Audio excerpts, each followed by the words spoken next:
Bismillahirrahmanirrahim. Assalamualaikum warahmatullahi wabarakatuh. Sehat ibu semuanya? Alhamdulillah, alhamdulillahirabbil alamin wa bihi nasta'in wa ala umurid dunya waddin wa ala alihi wa sahbihi ajma'in. Rabbi shrah li sadri wa yassir li amri wahlul 'uqdatam min lisani yafqahu qawli, amma ba'du. Alhamdulillah, yang pertama dan yang paling utama dan selamanya, marilah kita panjatkan puja dan puji syukur terhadap kehadirat Allah Subhanahu wa taala yang sehingga pada kesempatan di pagi hari ini alhamdulillah Allah masih limpah curahkan semuanya untuk kita semuanya. Makanya ini sangat relate banget jamaah, sangat sesuai banget sama pembahasan kita insyaallah pada kesempatan kali ini, bahwasannya ketika Allah mencintaimu, ya, apakah takaran Allah mencintai itu ketika diberikan harta? Bukan jamaah. Apakah ketika ibu bisa bernafas di hari ini itu adalah takaran Allah mencintai kita? Belum tentu jamaah.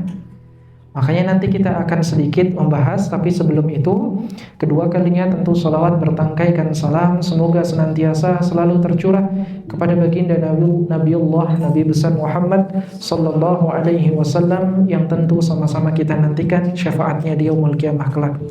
Sebelum itu ibu, alhamdulillah izin menginformasikan ya, kemarin infak yang sudah kita himpun itu alhamdulillah 800.000 rupiah sudah kita salurkan ya untuk saudara-saudari kita, yang semoga itu bisa bermanfaat untuk mereka dan bisa mendapatkan kebaikan-kebaikan untuk siapapun yang dia ingin mengorbankan sebagian hartanya demi rasa cintanya kepada saudara-saudarinya. Karena kata Rasulullah pernah mengatakan, belum sempurna keimanan seseorang apabila dia belum mampu menyayangi saudaranya seperti menyayangi dirinya sendiri. Tetapi apa yang ibu lakukan kemarin itu adalah menunjukkan rasa cinta ibu, dan insya Allah itu adalah bentuk dari kesempurnaan keimanan yang sudah Allah berikan dan Allah tanamkan di dalam diri kita. Baik, ibu sekalian yang kami muliakan, kita doakan ya saudara-saudari kita dimanapun berada. Dan kemarin saya tuh melihat ke arah Mojo Tengah itu luar biasa. Ternyata nggak cuma di Sumatera, ternyata nggak cuma di Cirebon, ternyata nggak cuma di Cilacap, nggak cuma di Banjarnegara, di Mojo Tengah aja kemarin, kan saya rumahnya Mojo Tengah ibu. Saya ketika keluar rumah, masya Allah ya, luar biasa. Air yang seperti itu, maksudnya tidak sederas itu arusnya saja membuat banjir ya, rumah saya aja hampir terendam ibu, masya Allah. Tapi ini alhamdulillah Allah masih belum mengizinkan itu ya. Semoga Allah Subhanahu wa taala lindungi kita semua dimanapun berada. Kita syiarkan ya, kemarin itu kan karena gara-gara viral ya, di Sumatera seperti itu viral karena banyak yang mensyiarkannya, banyak influencer, artis, tokoh-tokoh agama dan lain sebagainya, mereka memviralkan itu untuk kegiatan kemanusiaan, untuk memantik orang-orang yang beriman agar mereka bisa mengorbankan sebagian hartanya untuk menolong saudara-saudarinya. Makanya jemaah yang dirahmati oleh Allah, boleh jadi Allah mencintai kita karena kita mencintai saudara-saudara kita jemaah. Boleh jadi Allah mencintai kita itu mungkin gak karena sholat kita, Allah gak mencintai kita karena sedekah kita, karena zakat kita. Karena terkadang apa? Sholat masih pikirannya kemana-mana ya. Al-kafirun gak selesai-selesai jamaah. Gak selesai-selesai. Kenapa antum abiduna ma abud wala ana abidu ma abatum wala antum abiduna ma abud wala ana abidu ma abatum. Gak selesai-selesai jamaah. Padahal apa? Ini ada kisah yang sangat luar biasa. Ada seorang ulama, dua ulama besar. Yang pertama ulama ahli qiraat. Qiraat itu dia bisa membacakan ayat suci Quran dengan 7 gaya, ya. Dengan 7 gaya. Ibu pernah dengar ada surah wadduha wal-laili idza saja ma wadda'aka rabbuka wa ma qala walal akhiratu khairul laka minal ula. Pernah dengar kayak gitu? Belum, udah baru aja gitu ya. Itu adalah riwayat-riwayat yang mungkin jarang kita dengar. Yang biasa kita dengarkan ya wadduha wal-laili idza saja atau Taha ma anzalna 'alaikal qur'ana litashqa. Tapi jangan ibu nanti menerapkan sendiri, itu ada ilmunya ibu. Jangan nanti apa-apa di kan, enggak ya. Nah, ada seorang ulama besar, dua ulama besar, yang satu dia itu ahli qiraat, ahli baca Quran yang seperti itu. Yang satunya dia itu ahli bahasa Arab, nahwu, sharaf, ilmu balaghah, itu semua bisa semua jamaah. Seketika ada dihadapkan dua sholat maghrib dan sholat isya. Kemudian ketika lagi sholat maghrib, si ulama yang tadi, yang dia ahli dalam bahasa, mempersilahkan yang ahli qiraat itu dia untuk menjadi imamnya. Karena apa? Dia menguasai 7 qiraat sab'ah jamaah. Luar biasa. 30 juz kali 7. 30 juz kali 7 ya. Bacaan ayatnya sama, cuma dengan cara-cara yang berbeda sebanyak 7 kali. Lah, ini dipersilakan untuk menjadi imam. Seketika menjadi imam, Qul ya ayyuhal kafirun la a'budu ma ta'budun. Ketika sudah sampai di pertengahan tadi, nggak selesai-selesai juga jamaah. Ya, wala antum a'biduna ma'abud wala ana a'bidu ma'abatum wala antum a'biduna ma'abud wala ana a'bidu ma'abatu. Akhirnya enggak selesai-selesai. Akhirnya setelah selesai sholat dikritiklah sama ulama yang satunya tadi. Dia mengatakan, kamu tuh katanya ulama besar, katanya ulama qiraat sab'ah, tapi kok baca Al-Kafir enggak selesai-selesai. Apa kata ulama tersebut? Yaudah, gini aja. Nanti sholat isya kamu yang jadi imam gimana? Oke, yaudah. Akhirnya apa?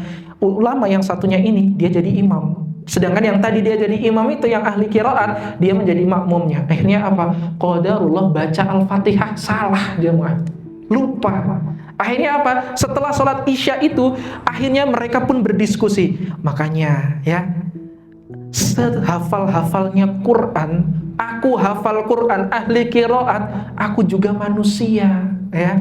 Makanya kalau ibu pelupa berarti ibu manusia. Alhamdulillah. Makanya ketika itu dia mengatakan, menasehati kepada ulama yang satunya itu, sungguh ya, kamu jaga lisanmu, ihfazillah. Kamu jaga lisan kamu, jangan sampai lisan kamu itu membinasakan kamu. Karena kata pepatah, ini bukan hadis ya, kata pepatah. Pepatah itu mengatakan bahwasanya seringkali musibah itu datangnya dari lisan jamaah. Seringkali adanya musibah datangnya dari lisan ya. Dulu Allah hadirkan azab kepada kaumnya Nabi Hud alaihissalam karena apa sih? Lisannya kan. Karena lisannya loh jamaah. Mereka mengatakan, oh kamu bohong, kamu bohong ya Hud, kamu datang kemari cuma pengen mencari eksistensi aja ya Hud. Enggak, ayo kita kembali lagi sama Allah. Ini nikmat semua Allah yang udah kasih sama kita. Kita bersyukur sama Allah, kita kembali kepada Allah. Apa? Lisan mereka mengatakan ini semua berkat usaha kita sendiri. Lisan jamaah. Akhirnya apa? Allah hadirkan azab kepada mereka. Bukankah ibu biasanya kayak wanita bertengkar yang satu dengan yang lainnya, itu kan biasanya karena lisannya kan, omong-omongan gitu kan, jelek-jelekan, jatuh-jatuhan gitu kan. Kalau nggak bisa lisannya, biasanya lisannya diam, tapi jempolnya nggak bisa diam jamaah. Itulah manusia. Makanya pada kesempatan yang berbahagia ini jamaah dirahmati oleh Allah, kita akan membahas tentang satu ayat, yaitu Al-Quran surah ketiga, surah Ali Imran ayat ke-31. Ini ayatnya populer banget jamaah. Apa bunyi ayatnya?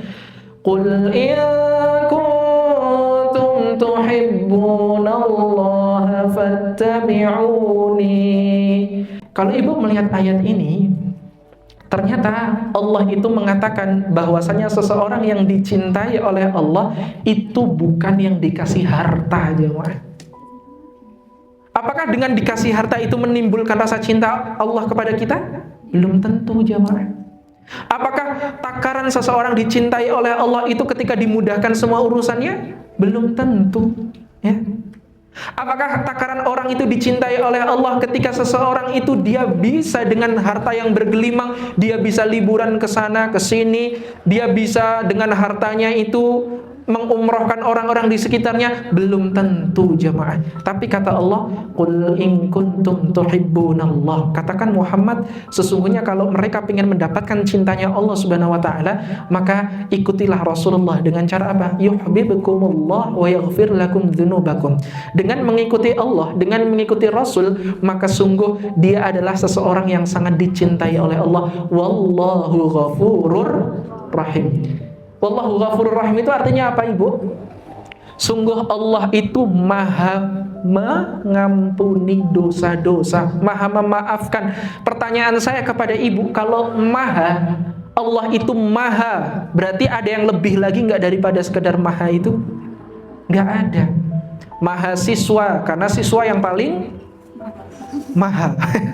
Karena setelah mahasiswa udah nggak ada siswa-siswa lagi kan di antara mereka. Ada guru, ada maha guru. Di atas maha guru ada guru lagi nggak ada. Maha guru itu profesor ya, guru besar ya.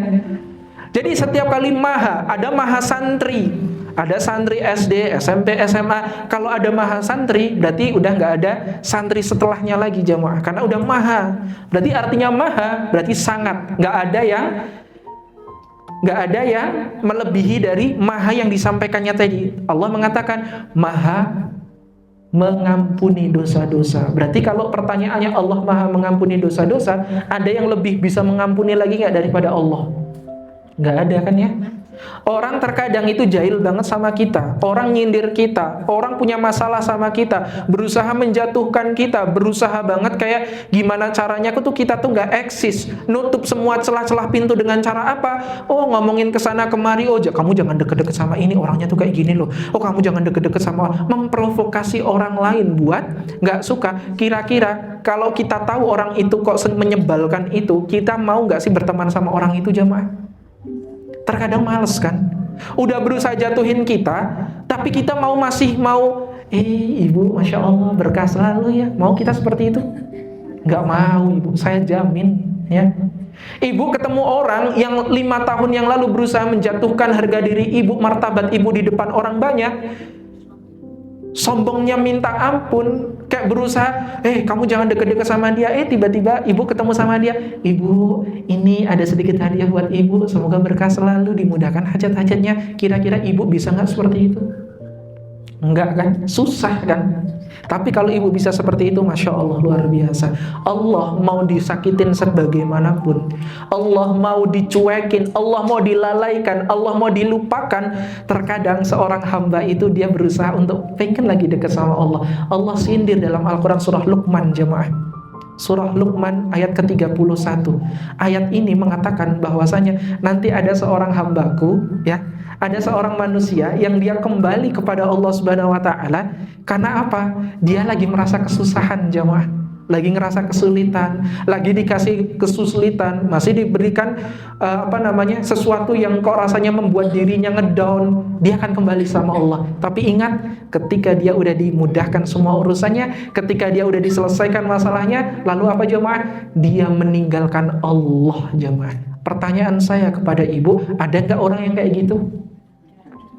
Apa bahkan malah ibu sendiri kayak gitu? Ya, bahkan saya pun terkadang seperti itu ibu. Kalau lagi sulit, lagi susah, terkadang yang dicari siapa? Allah. Tapi kalau lagi dikasih kemudahan, dikasih kenikmatan, terkadang kita melupakan Allahnya jemaah. Terkadang kita melupakan Allah. Makanya ayat ini memberikan pesan kepada kita bahwasanya qul in kuntum tuhibbunallaha fattabi'uni yuhibbukumullah wa yaghfir lakum dzunubakum wallahu ghafurur rahim. Allah itu maha mengasihi, Allah itu maha menyayangi jemaah. Allah mau kayak gimana pun sama kita, mau disakitin, mau dihianatin, mau dijatuhkan di hadapan orang, kan kadang menjatuhkan kita tuh berusaha kayak kadang tuh kayak nggak seneng, kalau malu gitu loh jamaah. Ada orang teman-teman kita nggak sefrekuensi sama kita, terkadang kita kan minder ya. Kadang kita sendiri yang pakai jilbab, kita sendiri yang ketika ada adzan langsung sholat. Biasanya ibu pernah nggak merasakan malu di depan teman-teman ibu? Nggak pernah malu? Ya. Terkadang kan kayak malu, karena apa jemaah? Gak sefrekuensi. Tapi seseorang yang dia berusaha untuk melawan rasa malunya, walaupun lingkungannya itu gak sefrekuensi sama dirinya, ingat Allah mencintainya jemaah. Karena tanda seseorang itu dicintai sama Allah, tandanya adalah Allah ampuni dosa-dosanya jemaah. Bukan dikasih harta. Ya, oh aku dapat harta nih, baru dapat banget ini karena afiliat gitu kan 200 juta satu bulan, Masya Allah, Allah pasti sangat cinta kepada aku. Karena apa? Aku dapat harta. Enggak jamaah, Allah itu ketika mencintai seorang hamba, takarannya bukan harta. Tapi ketika Allah mencintai seorang hamba, itu takarannya adalah Allah ampuni dosa-dosanya jamaah. Allah sendiri yang mengatakan wa yaghfir lakum dzunubakum. Allah ampuni dosa-dosanya jamaah. Mau dia orangnya mohon maaf nggak punya harta, atau dia orang hartanya bergelimang, statusnya sama di hadapan Allah. Ketika Allah memberikan cintanya kepadanya, sungguh Allah akan ampuni dosa-dosanya tanpa batas jamaah. Allah tuh kalau pengen mencintai orang, itu nggak cuma orang yang soleh-solehah aja jemaah. Tapi Allah ketika ingin mencintai seseorang, mau pendosa mohon maaf sekali, sependosa-pendosanya orang pun Allah akan mencintainya jemaah. Kalau dia ingin kembali kepada Allah. Qul ya ibadiyalladzina asrafu ala anfusihim la taqnatu min rahmatillah. Lihat Allah Subhanahu wa taala itu ketika ada seorang hamba yang mohon maaf, kalimatnya qul ya ibadiyalladzina, udah disakitin, udah dijatuhkan, tapi Allah masih menganggap wahai hambaku sayang, ya. Masih dikatakan hambaku sayang loh sama Allah jamaah. Padahal terkadang kalau didengarkan azan Allahu Akbar, Allahu Akbar, alah nanggunglah ini masih masa, bentar lagi juga selesai. Allahu Akbar, Allahu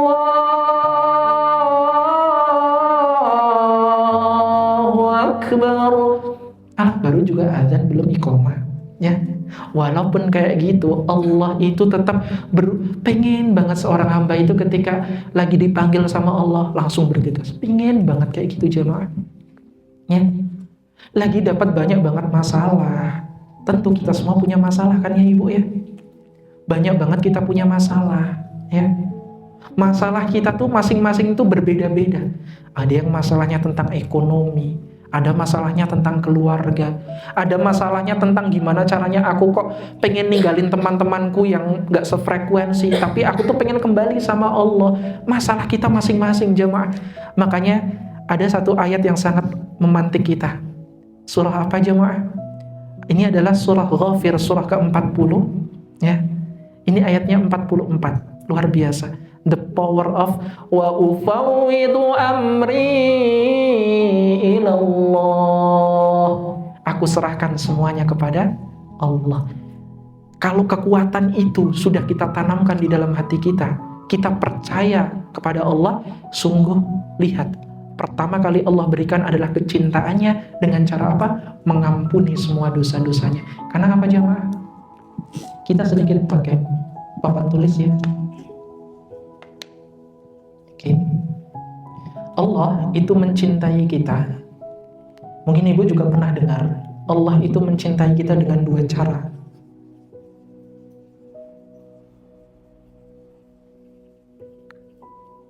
Dua cara Allah mencintai hamba-hambanya. Yang pertama, Allah itu akan memudahkan semua urusannya. Tapi yang kedua, Allah itu akan mencintai dengan cara memampukannya jemaah.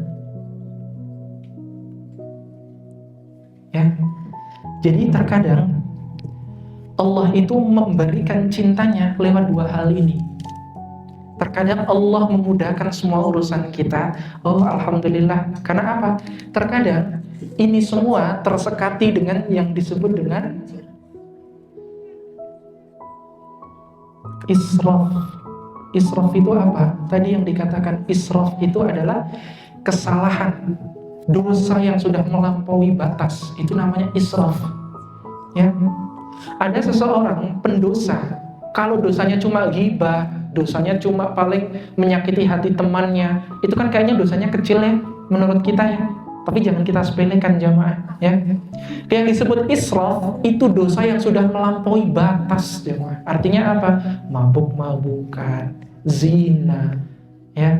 Bahkan mohon maaf sampai dia kayak menghilangkan nyawa seseorang sekalipun, menumpahkan darah sekalipun, sampai dia berbuat salah yang melampaui batas lah pokoknya jamaah. Itu namanya israf. Udah dosa yang melampaui batas, masih dijamakkan lagi asrafu kata Allah. Qul ya ibadiyalladzina asrafu. Artinya yang melampaui batas nggak cuma satu, banyak jamaah.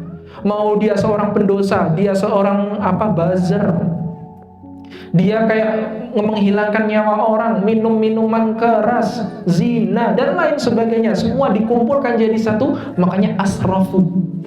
Ketika dosa itu sudah menggumpal jemaah, dosa itu menggumpal, maka terkadang cinta Allah itu nggak akan Allah berikan, kemudahannya nggak diberikan, kemudian memampukan nggak diberikan. Makanya apa? Kadang ada orang yang kayak suntuk banget, dia nggak paham akan konsep ini, dia lebih memilih untuk bunuh diri jemaah. Mohon maaf, Jepang itu negara yang disiplinnya luar biasa kan, cerdasnya minta ampun. Kalau ibu pernah lihat di postingan, itu kayak ngeliat kan ada suatu kendaraan yang banyak padahal yang sebelahnya kosong, dia tetap tertib kan, nggak mau nyerobot, dia tetap tertib, tetap ngantri. Karena apa? Jepang itu mengutamakan seperti itu, moral etikanya. Tetapi Jepang nggak punya ini jemaah. Jepang nggak punya takwanya sama Allah kebanyakan dari mereka. Mereka lebih memilih untuk mengakhirkan hidupnya. Karena apa? Cuma gara-gara nggak bisa tidur 3 hari 3 malam, nggak bisa tidur 1 minggu. Kalau kita kan bawanya tidur terus ya ibu. Tapi lihat, orang Jepang itu, mereka itu selalu melampiaskan sesuatu dengan yang kayak, mereka itu beranggapan kalau udah selesai ya masalahnya selesai gitu. Mereka meninggal ya masalahnya selesai. Makanya mereka memilih untuk bunuh diri. Tetapi lihat, orang yang beriman kepada Allah, ketika dia tahu ada israf di dalam dirinya, banyak sekali dosa, kita harusnya muhasabah jemaah. Setiap kali Allah nggak memberikan sesuatu kepada kita, harusnya kita introspeksi, ya Allah, emang udah sebaik apa sih hamba ya Allah? Ya Allah, emang aku udah pantas belum sih mendapatkan apa yang aku pinta ya Allah? Kita introspeksi dengan cara apa? Ini tadi jemaah israf, asraf. Banyak banget kemaksiatan yang udah kita lakukan sehingga melampaui batas. Tapi ingat kata Allah Subhanahu wa taala, "Qul ya ibadiyalladzina asrafu ala anfusihim la taqnatu min rahmatillah." Jangan kalian terputus dari rahmat Allah. Pasti iblis itu pasti akan selalu menghampirinya jemaah. Udah, kamu salahnya udah banyak banget, gak akan diampuni sama Allah kayak gitu. Itu iblis jemaah. Ya, ingat, mau dosa sebesar laut samudra pun rahmat Allah itu meliputi alam semesta jemaah. Mau sebesar apapun dosa kita, kalau kita mau untuk kembali kepada Allah, ingatlah, Allah akan mencintai kalian dengan 2 cara. Yang pertama memudahkan, yang kedua dengan cara memampukan. Tapi kuncinya apa? Hilangkan dulu israfnya itu jemaah. Ya, hilangkan dulu. Kita sadari, ya Allah, dulu aku pernah menzalimi orang ini, aku pernah melakukan ini, kita sadari. Ingat, kalau udah kita sadari, barulah Allah hilangkan israfnya itu, Allah hilangkan itu semua, lalu Allah akan hadirkan 2 itu jemaah. Ada gelas, ya, di atasnya ada tutup. Ada seseorang ingin menuangkan air di dalamnya, kira-kira bisa nggak tertuangkan? Nggak bisa, harus dihilangkan dulu tutupnya kan? Hilangkan dulu tutupnya, barulah itu 2 bisa masuk. Nah, ini ibarat jemaah, analogi sederhana, bahwasanya Allah itu, nih terkadang kita kan kayak udah banyak dosanya, kayak, lah emang aku masih diampuni nggak ya sama Allah? Itu iblis jemaah.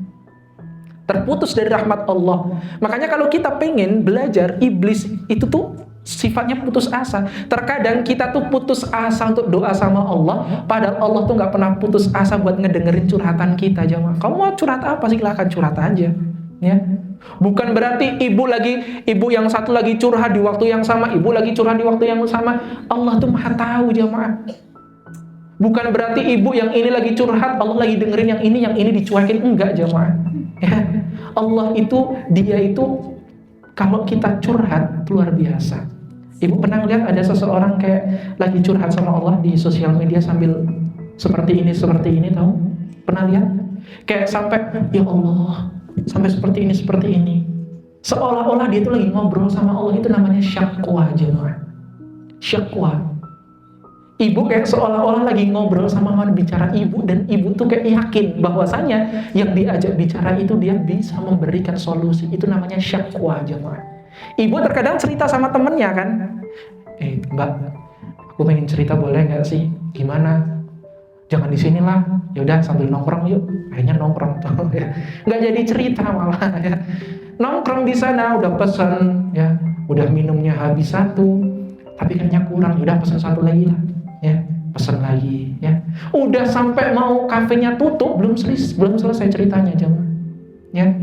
Terkadang kita aja yakin mau cerita ke dia, sampai kita terkadang kan menampakkan ekspresi kita kan, kadang nangis ya, kadang sampai ibu pernah lihat di postingan sampai orang yang ada gibah sampai gini-gini gitu ya. Kan dia mengekspresikan dengan sebegitunya kan. Bisa nggak kita ketika doa sama Allah sampai mengekspresikan seperti itu jemaah? Itu namanya syakwa. Meminta kepada lawan bicara kita sampai seolah-olah kita tuh yakin yang kita lawan bicara itu bisa memberikan solusi. Itu namanya syakwa jemaah. Ya, sampai ya Allah, kenapa harus aku sih ya Allah? Ya Allah, kenapa aku ya Allah? Ya Allah, utangku di sini, utangku di sana ya Allah. Ya, nggak apa-apa jemaah. Itu namanya syakwa. Ya. Sangat dekat, saking dekatnya kepada Allah, saking dekatnya seolah-olah yang diajak bicara itu hidup jemaah. Kan emang hidup kan? Dan harapannya bisa memberikan solusi. Makanya Allah itu mencintai kita dengan dua cara. Yang pertama bisa jadi dengan memudahkan, yang kedua dengan cara memampukan. Karena terkadang dikasih kemudahan tapi gak dicintai sama Allah, dikasih kemampuan tapi kadang gak dicintai sama Allah. Tapi ingatlah, kalau Allah sudah mencintai seorang hamba, qul ya ibadiyalladzina asrafu, mau sebanyak apapun dosa yang pernah dilakukannya, selagi dia mau kembali kepada Allah Subhanahu wa taala, mau kembali berpulang ke pangkuan Allah dengan sangat-sangat antusias, wah luar biasa jemaah, Allah akan berikan seketika itu jemaah.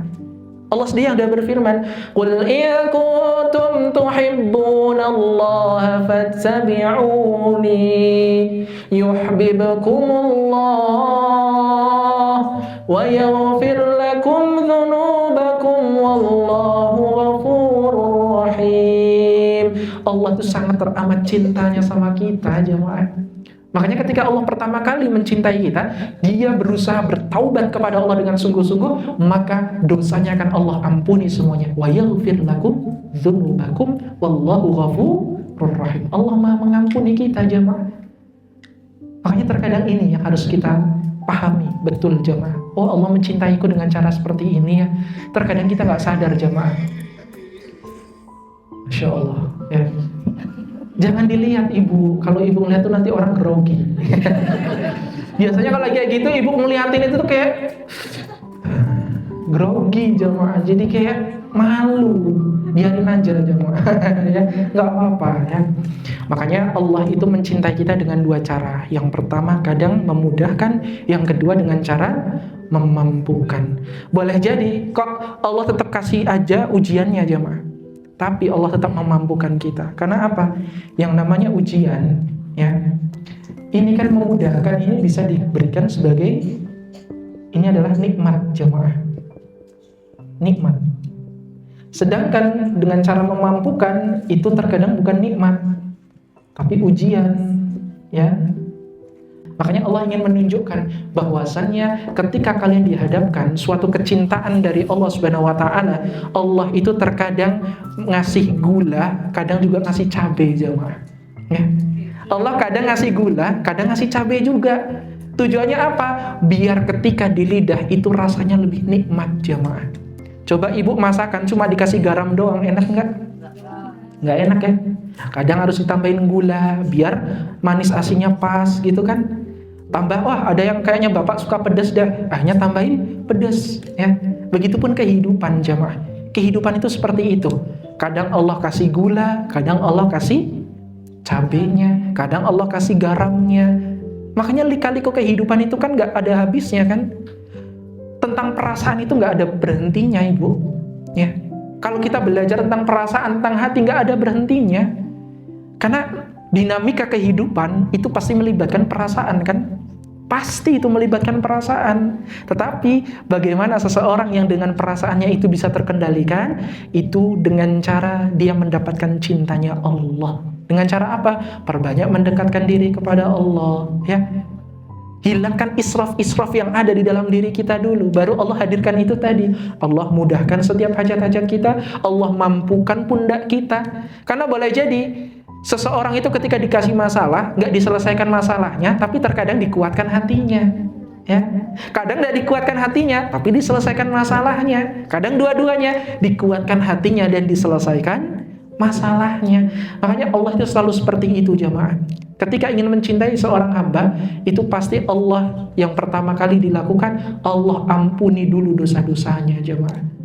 Jadi ibu jangan terlampau kayak GR dulu, ya. Ketika dikasih uang gitu, oh Allah cinta nih sama aku. Ketika dikasih kemudahan, Allah nih pasti cinta nih sama aku. Belum tentu, jemaah. Karena takaran Allah itu mencintai kita, dalam ayat Quran dikatakan, yang pertama kali dilakukan, Allah ampuni dosa-dosanya dulu. Yang kedua, Allah perbaiki hidupnya, jemaah. Allah perbaiki kehidupannya. Ya, boleh jadi keluarganya Allah perbaiki, ya. Boleh jadi perasaannya Allah perbaiki. Karena apa? Dia berusaha memperbaiki, ya Allah perbaiki, jamaah.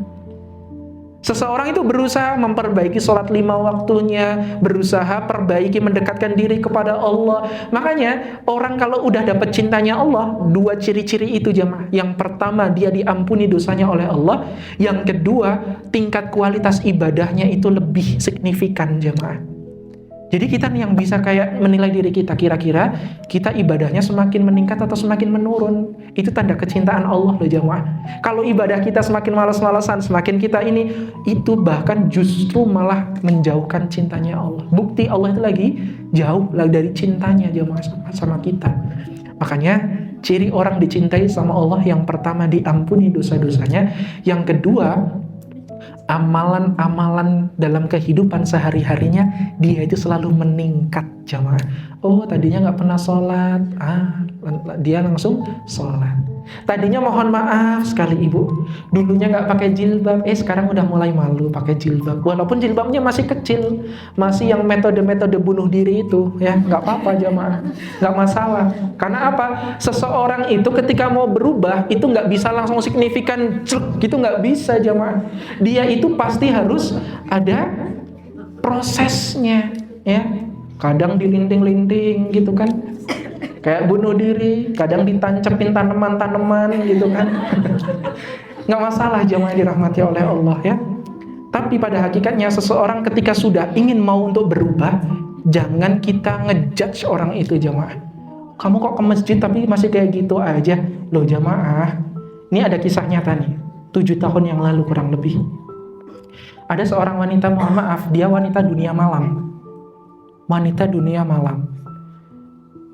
Kalau kita katakan pelacur, ya. Dia hobinya mabuk-mabukan. Tapi ingat, ketika itu muncul dalam dirinya burhan di dalam dirinya, bahwasanya kamu mau sampai kapan kayak gini terus?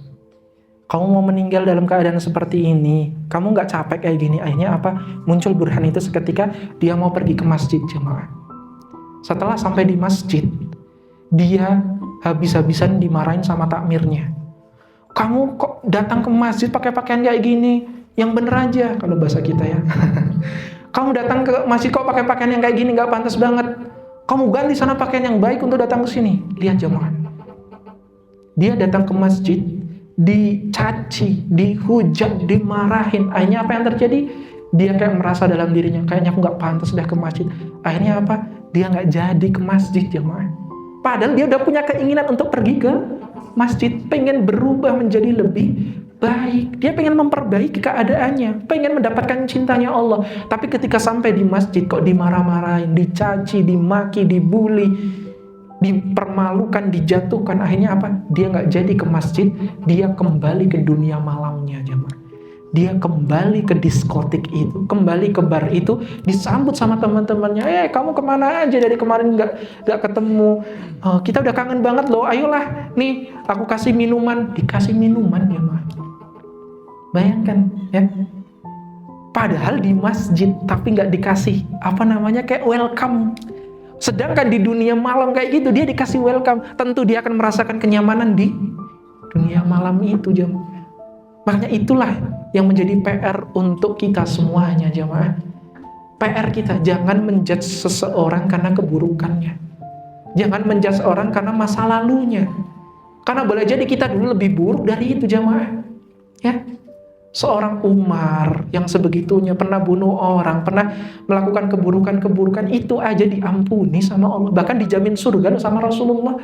Kok kita ngejudge orang, kita aja belum dijamin surganya, udah ngejudge seseorang, kamu kayak gitu, neraka kamu. Kayak gitu aja. Padahal kita aja belum tentu masuk surga, tapi kita udah ngejudge orang, neraka kamu. Emang kita siapa? Kita panitia akhirat, jemaah? Bukan ya. Makanya ayolah kita kembali kepada Allah. Setiap orang punya dosanya masing-masing. Setiap orang punya kesalahannya masing-masing.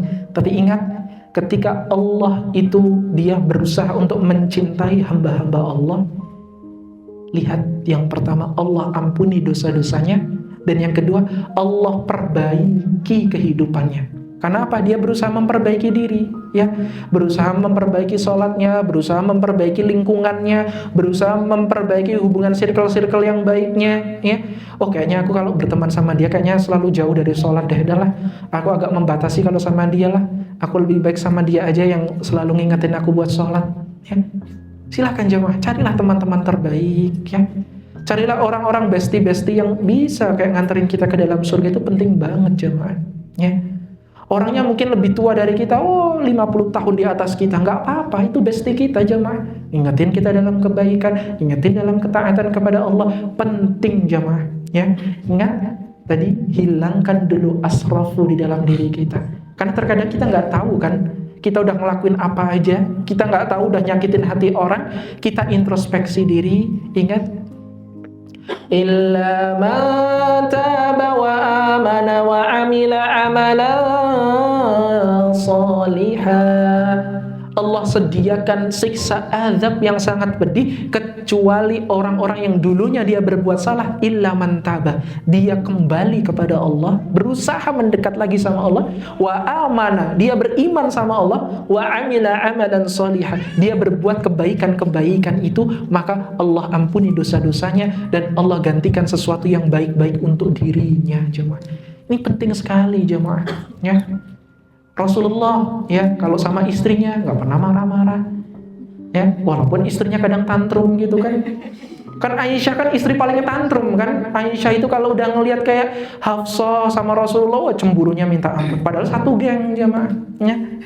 Lagi sama Saudah cemburu, lagi sama ini cemburu. Karena apa? Aisyah orangnya emang tantruman jemaah. Tapi ingat, saya nggak menjelekan Aisyah, tapi Aisyah pun punya banyak keistimewaan jemaah, ya. Umar dulunya orang yang kayak gitu. Sekarang ketika sebelum wafatnya dia memperbaiki kehidupannya, dia menjadi lebih baik. Bayangkan Rasulullah jemaah. Setiap kali kita ingin melakukan keburukan, coba ingatlah Rasulullah. Rasulullah selalu menanti kita. Rasulullah lagi menanti kita untuk, ayolah hamba Allah, kita kembali lagi sama Allah. Aku mencintaimu loh. 14 abad yang lalu, aku udah bilang, aku merindukan kalian semua. Tapi kok kalian gak rindu sih sama aku? Makanya, cobalah. Rasulullah orang yang paling mulia aja, jemaah. Beliau sallallahu alaihi wasallam itu aja ketika dihadapkan masalah, dia gak pernah nyerah, gak pernah putus asa. Bagaimana caranya biar mendatangkan cintanya Allah? Dia lakukan semuanya jemaah, ya. Jadi kalau ada ibu beranggapan bahwasanya aku udah beriman sama Allah kok tapi masih dihujat sama orang, loh Rasulullah dihujatnya lebih banyak jemaah. Allah aja dihujat, Allah aja dicaci, Allah aja berusaha dijatuhkan sama orang-orang. Apalagi kita cuma hamba biasa, manusia yang terkadang kayak rempeyek kayak gini, yang lemah banget gitu kan. Dikit-dikit nangis, dikit-dikit nangis, dikit-dikit nangis. Gak apa-apa jemaah. Fitrahnya manusia, Allah titipkan air mata itu untuk menangis. Silakan gunakan air mata itu untuk menangisi hal-hal yang baik, ya. Makanya Allah itu tadi, hadirkan terkadang memudahkan, terkadang juga memampukan. Terkadang nanti kalau ibu bisa melewati lika-liku kehidupan yang teramat sangat kayak gelapnya minta ampun, ibu bisa melewati itu semua, pasti akan tertanam dalam diri ibu semuanya. Apa yang tertanam? Ya Allah, dulu aku pernah melewati fase-fase itu ya Allah.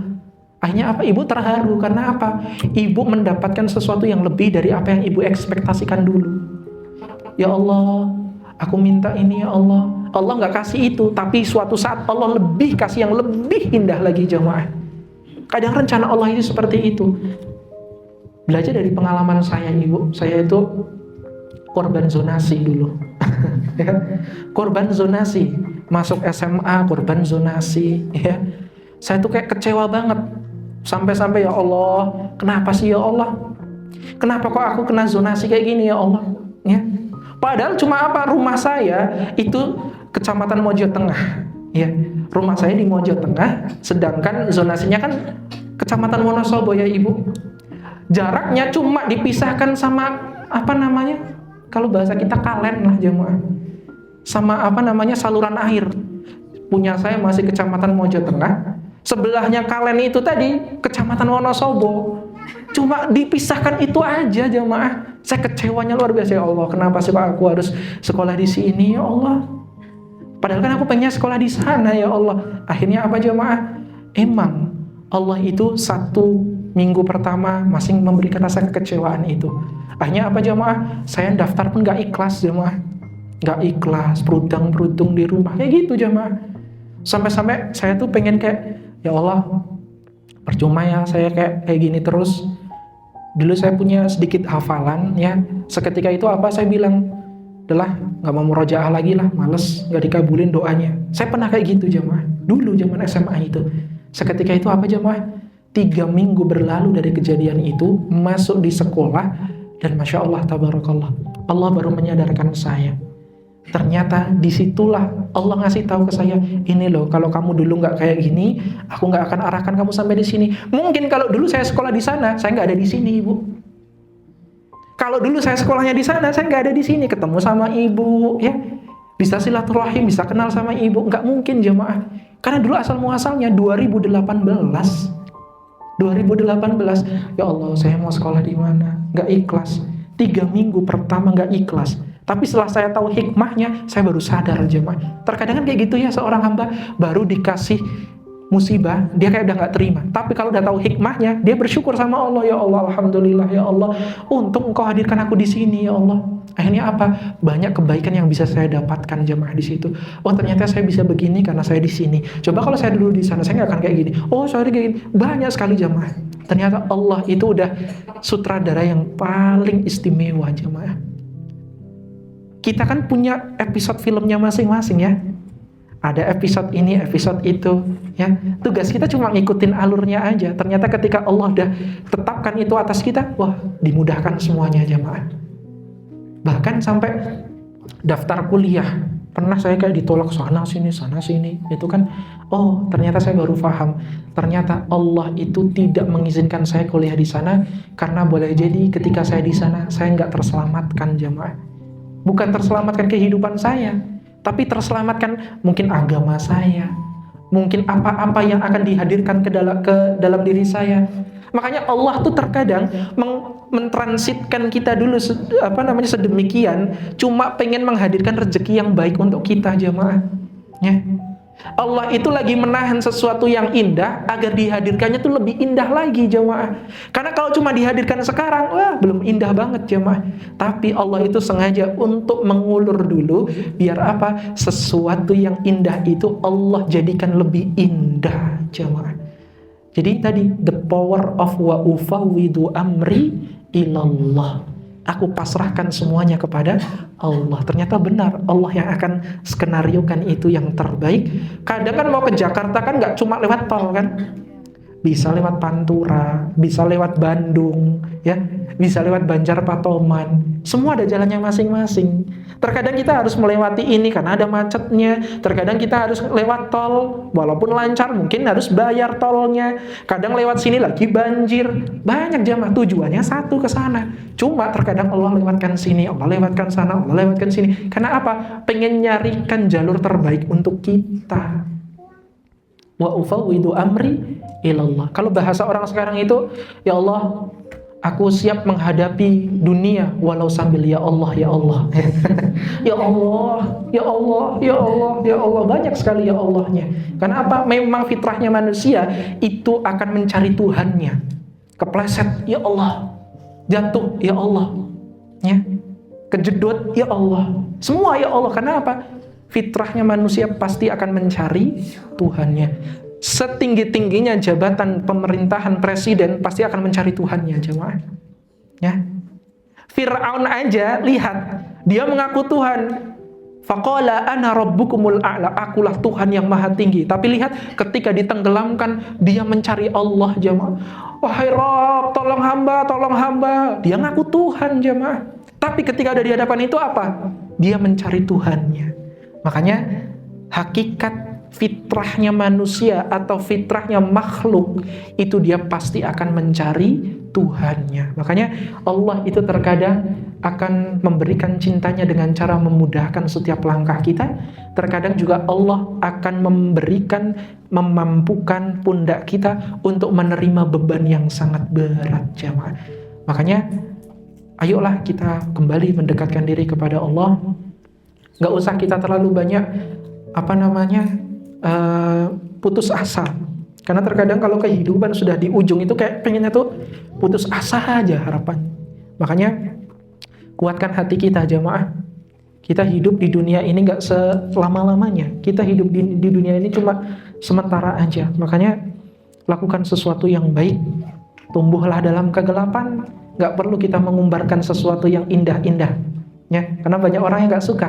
Kemarin kita udah belajar, mungkin ada ibu yang menyaksikan growing in the dark. Tumbuhlah dalam kegelapan. Nggak perlu kita memamerkan sesuatu yang kita miliki. Nggak perlu kita flexing. Kalau kita mau flexing, orang dulu itu lebih flexing daripada kita, jamaah. Lebih pamer daripada kita. Kita pengen pamer harta, Qarun lebih pamer, jamaah. Kita pengen pamer jabatan, Fir'aun lebih pamer jabatannya. Ya, kalau kita mau berlomba-lomba pamer, kalah kita, jamaah. Makanya growing in the dark, tumbuhlah walau dalam kegelapan. Kayak akar, jamaah. Semakin dia nembus ke dalam, semakin banyak rintangannya, semakin dia gelap, semakin pekat, semakin gak ada yang memandang dia. Tapi lihatlah, dia akan memberikan manfaat yang luas untuk apa yang ada di atasnya, jamaah. Ibu panen durian, yang dipuji-puji duriannya atau akarnya? Duriannya kan. Ada ibu muji, oh, ini akarnya, Masya Allah. Gak ada, ya. Gak pernah dianggap, tapi dia bisa mengokohkan, memberikan manfaat yang ada di atasnya. Ketika pohon durian itu adalah durian montong, satu pohon bisa mengeluarkan 250 buah. Yang dipuji-puji pohonnya atau akarnya? Pohonnya, bukan akarnya. Coba kalau pohon itu berdiri tanpa ada akar, kira-kira akan berbuah atau tidak? Tidak akan, jamaah. Makanya adalah kita udah capek sama drama-drama dunia, tuh capek, jamaah. Ya.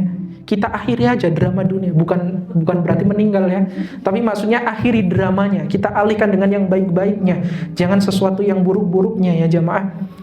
Ingat bahwasanya semua apa yang kita lakukan, apa yang kita perbuat, semua itu akan kembali kepada Allah Subhanahu wa taala.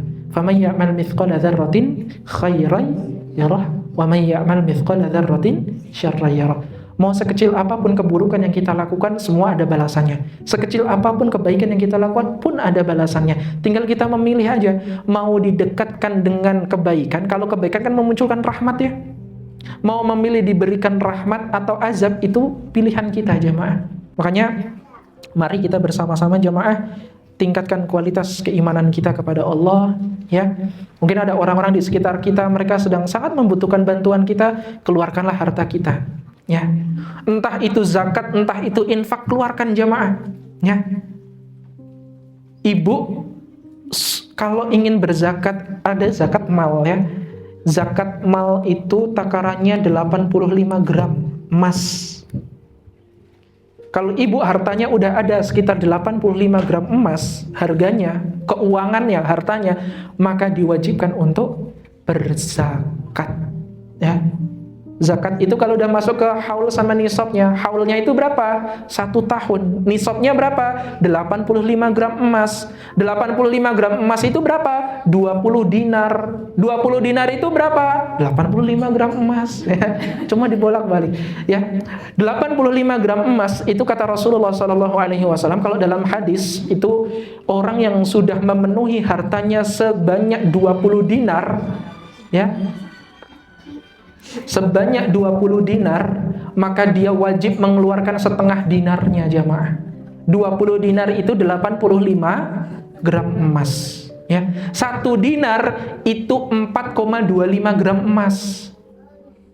Ya, berarti setengahnya 4,25. Kalau ibu hartanya sudah mencapai 85 gram emas, maka yang dikeluarkan itu adalah sekitar 4 juta sekian. Karena 1 dinar 4,25 gram. Ya, 1 dinar. Karena Rasulullah tidak mengatakan berapa juta, tapi Rasulullah mengatakan kalaulah harta kalian sudah mencapai 20 dinar atau setara dengan 85 gram emas, maka sungguh wajib dikeluarkan setengah dinarnya. Ya. Faham Ibu? Insya Allah, ya. Coba 85 gram itu berapa dinar? Katanya paham. Ya, saya tuliskan biar nggak lupa ya, nanti biar nggak terjadi kesalahpahaman. Karena hidup itu penuh dengan salah paham, Ibu. Betul? Hidup itu penuh dengan salah paham. Kalau nggak kita yang salah paham sama orang, orang yang salah paham sama kita. Masya Allah, datang sendiri, hapus sendiri, tulis sendiri. Masya Allah, ya. Jadi berapa tadi? 85 gram emas itu sama dengan 20 dinar. Padahal kalau harta kita sudah mencapai 85 gram, itu harus dikeluarkan. Yang dikeluarkan itu berarti setengah dinar, ya. Sedangkan 1 dinar itu sama dengan 4,25 gram emas. Sekarang 1 gram emas berapa, Ibu? 2.400.000. Ya. Berarti kalau 85 gram berarti kali 2.400.000, sekitar kurang lebih 190 ke atas juta, ya. Kalau harta kita sudah mencapai itu dan sudah 1 tahun mengendap, maka wajib dikeluarkan setengah dari ininya, jemaah. Berarti 2 gram, 125. Uangnya setara dengan itu. Biar Ibu bingung sekalian lah, nggak apa-apa. Ya. Berarti harus dikeluarkan segitu. Karena apa? Karena ekonomi itu seperti manusia. Ekonomi itu seperti manusia, ya. Sedangkan zakat itu kayak darah, jemaah. Nggak boleh dia mengendap, nggak boleh dia menggumpal. Harus dikeluarkan. Karena setelah keluar, maka akan mengalir, jemaah, akan mengalir. Makanya kalau ada orang yang berzakat, dia semakin miskin, itu mustahil, jemaah. Orang dia sering berzakat, sering sedekah, sering infak, dia itu akan dilancarkan rezekinya, jemaah, insya Allah. Karena tadi, ekonomi itu seperti manusia, sedangkan zakat itu kayak darah. Ketika itu tadi mengendap di satu bagian, maka sungguh dia akan tersendat, kemudian akan menghancurkan, jamaah. Tapi kalau dia diambil lancar semuanya, maka sungguh harta kita pun akan dilancarkan oleh Allah Subhanahu wa taala. Tadi ya, 85 gram sama dengan 20 dinar. 1 dinar sama dengan 4,25 gram. Berarti kalau harta kita sudah mencapai 85 gram, yang wajib dikeluarkan adalah setengah dinar atau 4 juta sekian. Nanti Ibu ngitung sendirilah, ya. Hitung sendiri, ya. Itu adalah zakat, ya. Karena zakat itu, Ibu, mohon maaf sekali, terkadang orang sekarang itu kalau ingin membagikan zakat pun seenaknya sendiri, kan. Padahal kan zakat itu kan nggak boleh terserah. Zakat itu ada 8 kriteria yang harus wajib mendapatkannya. Yang berhak mendapatkan kan ada 8, kan. Apa saja? Fakir, miskin, apa lagi? Anak yatim. Anak yatim masuk? Enggak. Apa? Wah, tawaduknya Masya Allah ini.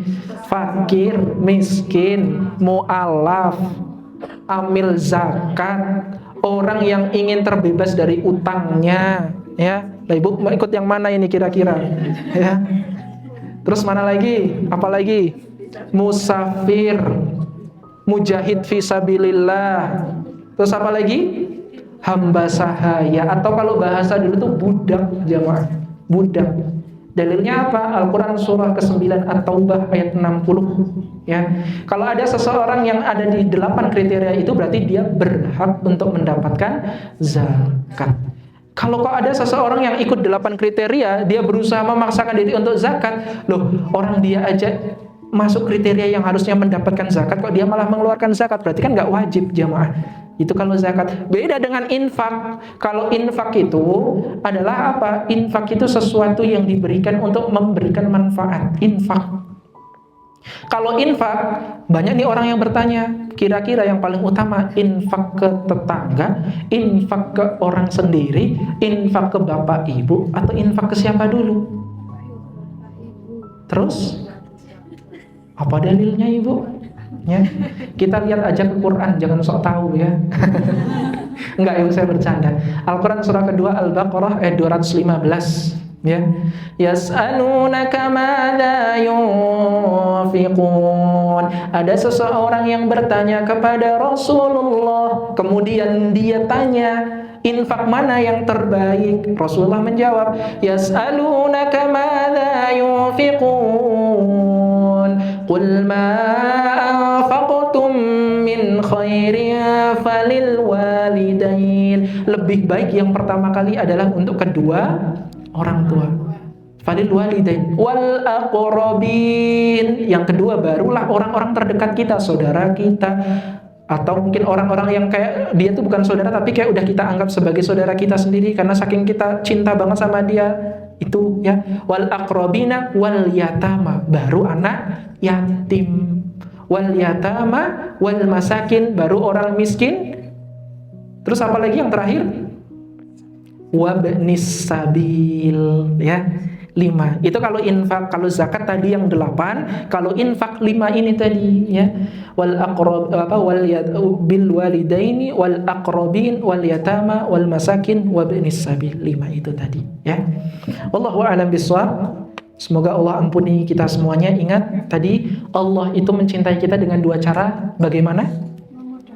Boleh jadi dengan cara memudahkan, boleh juga dengan cara memampukan. Dua-duanya tanda Allah mencintai itu apa? Ada 2. Allah ampuni dosanya. Yang kedua, Allah perbaiki kehidupannya. Bukan harus harta ya. Boleh jadi sikapnya kok semakin lembut. Adik kemarin sukanya marah-marah, sekarang kok jadi lembut banget ya. Ya. Oh, dulu kakak ekstrim banget, sekarang jadi es krim banget. Karena apa? Lembut dan manis, ya. Masya Allah, tabarakallah. Makanya semoga Allah Subhanahu Wa Taala jadikan kita hamba-hamba yang selalu dicintai oleh Allah Subhanahu Wa Taala, dan semoga kita semua insya Allah diperjumpakan kembali di surganya Allah Subhanahu Wa Taala. Sebelum kami tutup, apakah ada yang ingin disampaikan, Ibu, atau ditanyakan atau didiskusikan? Ada? Cukup? Sudah cukup atau sudah capek? Baik, jazakumullah ahsanal jaza. Mari kita tutup bersama-sama dengan berdoa, bermunajat kepada Allah Subhanahu wa taala. Nastaghfirullahalazim, nastaghfirullahalazim, nastaghfirullahalazim. A'udzu billahi minasy syaithanir rajim. Bismillahirrahmanirrahim. Alhamdulillahi ala ni'matil Islam. Alhamdulillahi ala ni'matil iman. Alhamdulillahi ala ni'matil Qur'an. Alhamdulillahi ala ni'matil hidayah. Alhamdulillahi ala ni'matil ukhuwah. Alhamdulillahi rabbil alamin. Allah Allahumma sholli ala Muhammad wa ala ali Muhammad. Allahumma ighfir lana wa liwalidina warhamhum kama rabbawna shighara. Ya Allah, ya Tuhan kami, ampunilah segala dosa-dosa kami ya Allah. Ampuni dosa-dosa kedua orang tua kami ya Allah. Ya Allah, ya Tuhan kami yang banyak sekali melakukan kesalahan ya Allah. Tolong jangan Engkau siksa kedua orang tua kami karena kesalahan-kesalahan kami di masa lalu ya Allah. Ya Allah, ya Tuhan kami, banyak sekali lika-liku kehidupan yang ada di dalam diri kami ya Allah. Tolong selesaikan semua masalah kami ya Allah. Kami menagih janji-Mu ya Allah. Engkau Rabb kami ya Allah. Engkau yang maha menyelesaikan masalah kami ya Allah. Engkau yang akan jadikan kami hamba-hamba yang lebih mulia di hadapan hamba-hamba yang lainnya ya Allah. Ya Allah, ya Tuhan kami, kan Engkau yang menjamin kehidupan kami ya Allah, maka jaminlah kehidupan kebaikan kepada kami ya Allah. Allahumma inni a'udzubika min ilmin la yanfa' wa min qalbin la yakhsha' wa min nafsin la tashba' wa min da'watin la yustajabu laha. Ya Allah, ya Tuhan kami, berikan kami anak keturunan yang salih-salihah. Rabbi habli minas salihin. Ya Allah, ya Tuhan kami, kuatkan hati kami, kuatkan fisik kami, kuatkan mental kami ya Allah, untuk menghadapi kehidupan dunia yang penuh dengan dramanya ya Allah. Engkau yang maha terbaik pembuat makar ya Allah. Engkau sebaik-baik pembuat makar ya Allah. Allahumma inna nas'aluka salamatan fid din wa afiatan fil jasad wa ziyadatan fil ilmi wa barakatan fil rizqi wa taubatan qabla al maut wa rahmatan 'inda al maut wa maghfiratan ba'da al maut. Allahumma hawwin 'alaina fi sakaratil maut wa najata minan nari wal 'afwa 'indal hisab. Ya Allah, ya Tuhan kami, mudahkan hajat-hajat kami, lancarkan segala urusan kami, lapangkan rezeki kami, istiqomahkan kami sampai Engkau wafatkan kami dalam keadaan husnul khatimah ya Allah. Ya Allah, ya Tuhan kami bersaksi kepadamu ya Allah, bahwasanya Engkaulah yang maha menyembuhkan luka di dalam diri kami ya Allah. Maka sembuhkanlah luka yang ada di dalam diri kami ya Allah. Berikan penawarnya seketika ya Allah. Mampukan kami untuk selalu bisa mendekatkan diri kepadamu ya Allah. Ya Allah, ya Tuhan kami yang penuh dengan dosa, penuh dengan maksiat ini ya Allah, maka ampuni segala dosa-dosa kami yang disengaja maupun tidak disengaja ya Allah. Lancarkan segala urusan orang-orang yang selalu menyertai kami ya Allah. Ya Allah, ya Tuhan kami, ada orang-orang di sekitar kami, mereka sedang sakit ya Allah, angkat segera penyakitnya ya Allah. Jadikan rasa sakitnya sebagai ampunan dari-Mu ya Allah. Rasa sakit yang sekarang dirasakan ya Allah, tolong izinkan angkat segera penyakitnya ya Allah. Karena kami sudah tidak tega melihat orang-orang di sekitar kami, mereka merasakan sakitnya yang sangat luar biasa. Ya Allah, ya Tuhan kami, izinkan kami untuk pergi ke Mekah Madinah kembali ya Allah. Ya Allah, izinkan kami yang belum pernah untuk bisa ke Mekah dan ke Madinah ya Allah, untuk menziarahi manusia yang paling mulia ya Allah, Rasulullah SAW ya Allah.